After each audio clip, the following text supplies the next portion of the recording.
When the lawyer placed the small brass key on the oak table, it didn't look like much.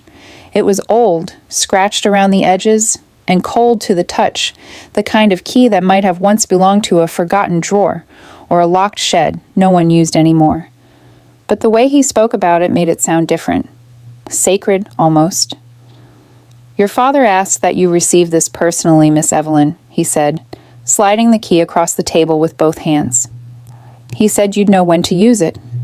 Evelyn didn't. She hadn't known much about her father's final wishes at all. The truth was, she and her father hadn't spoken in nearly 12 years, not since the argument, the one that ended with slammed doors and silence that outlasted birthdays, holidays, and the 1,000 chances they could have had to make things right. Now all that was left of him fit into a few manila folders, a dusty envelope, and this strange key that gleamed faintly under the lawyer's office light. "Do you have any idea what it opens?" she asked. The lawyer shook his head. "Only that it's important," he insisted. That night, Evelyn placed the key on her bedside table and stared at it for hours. The metal caught the moonlight like it was alive, or maybe her imagination just wanted it to be. Her father had always been a man of symbols and gestures. He never said things directly. Instead, he built lessons out of silence, meaning out of mystery. When she was a little girl, he used to take her on what he called treasure hunts. They'd explore the old family house, searching behind paintings, beneath floorboards, inside clocks. He'd leave her clues written in elegant cursive, always ending with a small reward, a note, a chocolate, a pressed flower. "Life," he'd tell her, "is full of locked doors, Evie. Some open to the past, some to the truth, and some to what you're most afraid to face." She never understood what he meant. But now, years later, with nothing but a key and regret, those words came back to her like a whisper. 2 days after the funeral, Evelyn drove to her childhood home, a place she hadn't seen in over a decade. The house stood at the edge of a quiet town, tucked between willows and whispering fields. The gate creaked when she pushed it open. Everything smelled of dust and rain, like time itself had been waiting for her to return. Inside, the air was heavy. Photos still hung on the hallway walls, frozen smiles of a family that no longer existed. Her father's old study was exactly as she remembered. Books stacked to the ceiling, maps pinned to corkboards, a globe with small red marks she never understood.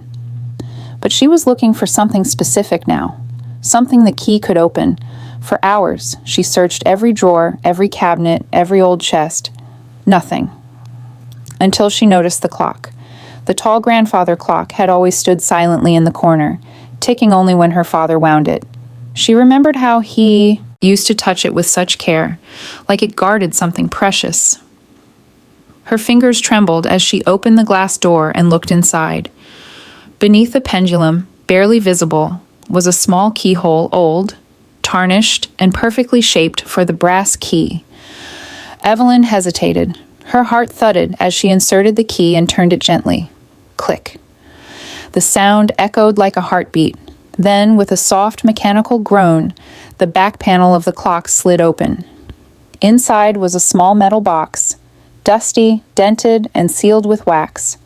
On top, in her father's handwriting, were 4 words that sent a chill through her. "For when you're ready." She sat on the floor, staring at it. The silence of the house pressed down like a weight. For years, she had imagined all the things her father might have said if they'd reconciled apologies, stories, maybe just a simple, "I missed you." But this box felt like all of those unspoken things, condensed into something she wasn't sure she was brave enough to open. Finally, she broke the seal. Inside, there were letters, dozens of them, each one dated, each one addressed to her. The first was from the day she left home. Her father had written to her every year, birthdays, milestones, even days she wouldn't remember. Letters that were never sent, perhaps because pride got in the way, or maybe because he thought she wasn't ready to hear them. Her hand shook as she unfolded the first one. "My dear Evie, if you're reading this, then I am gone. And if you are gone too, gone from the hurt, from the anger, then maybe you'll understand why I kept writing. You are always my greatest adventure, but sometimes love doesn't know how to speak. Sometimes it hides behind silence because it's afraid of being misunderstood. I never stopped waiting for you to come home." Tears blurred the ink before she reached the end. There were more letters, dozens more filled with memories she'd forgotten, moments he'd cherished, apologies he'd never said aloud. And at the very bottom of the box, she found another envelope. This one was different, heavier. On it, only one sentence was written. "Take the key to the lake house." Evelyn froze. The lake house. That was where her mother had died, and the one place her father had told her never to return. Now, it seemed, he was asking her to do exactly that. Her breath trembled. She looked down at the key in her hand again, now dull from her touch, yet somehow heavier than before. Whatever door it opened next, it wasn't just about unlocking the past, it was about facing it. The lake had always been still, like it was holding its breath. Evelyn hadn't seen it since the day everything changed, the day her mother's laughter stopped echoing across the water. She parked the car by the old pier, the same one where her father used to tie their little rowboat, and stepped out into the cold air that smelled faintly of pine and memory. The lake house stood at the Ie far edge, small and worn, half swallowed by ivy. It looked abandoned, yet somehow alive, like it had been waiting for her all along.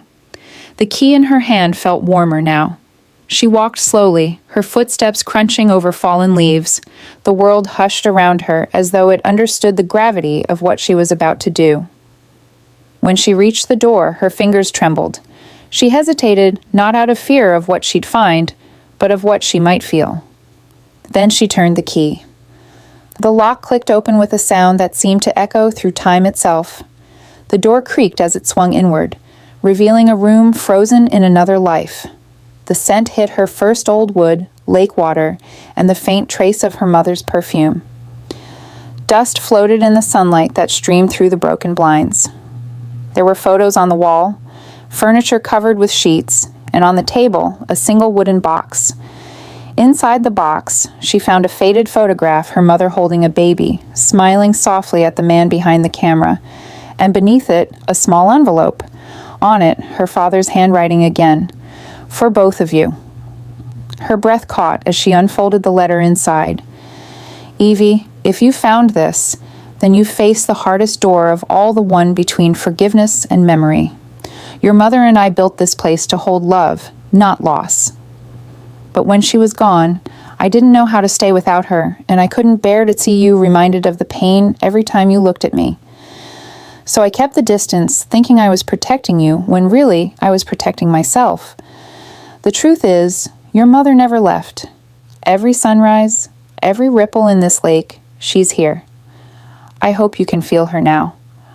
And I hope you forgive me for locking away what I couldn't face. You've always had the key, Evie. I just needed to remind you how to use it." Tears fell silently as she looked around the room, and for the first time in years, she felt both of them there. Not as ghosts, not as regrets, but as love that had never stopped existing. Evelyn walked to the window, opened it, and let the wind fill the house again.